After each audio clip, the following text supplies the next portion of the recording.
Franz started for school very late that morning. He was afraid of being scolded because Master Hammer was about to question them on participles, and he did not know the first word about them. He thought of running away and spending the day out of doors. The warm, bright day, the chirping birds, and the Prussian soldiers were drilling in the open field back of the sawmill were tempting, but he resisted the temptation and hurried off to school.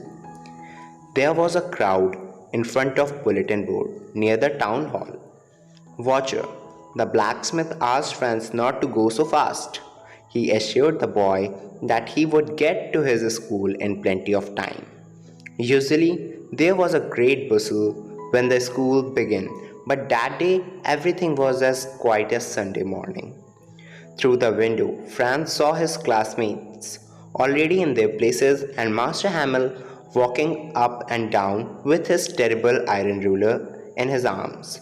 Franz opened the door and went in. He blushed and was frightened because Master Hamel very kindly asked him to go to his place.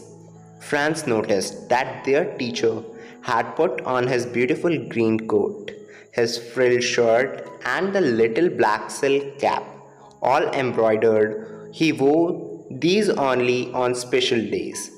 The village people were sitting quietly on the empty benches which were in the last. Everybody looked sad, and Hauser had brought an old primer. Master Hamel said that it was the last lesson he would give them.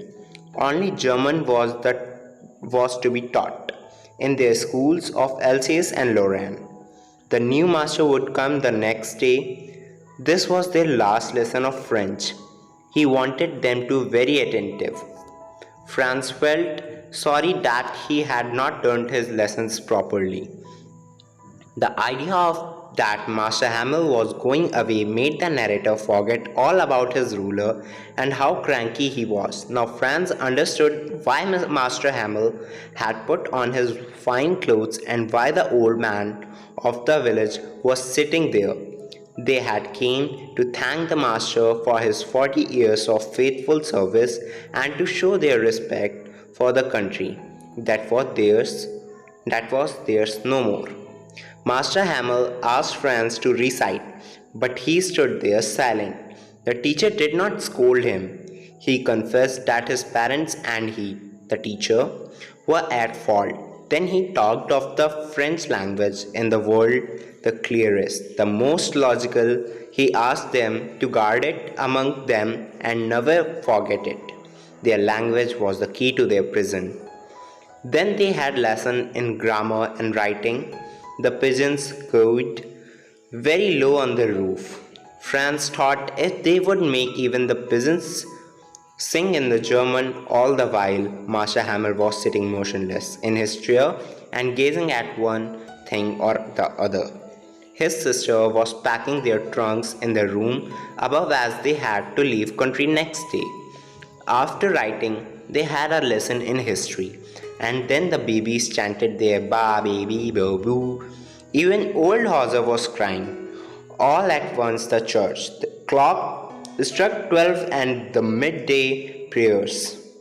At the same moment the trumpets of the Prussians, returning from drill, sounded under the windows. Master Hamel stood up. He wanted to speak, but something choked him. Then he took a piece of chalk and wrote on the blackboard as large as he could, Vive la France!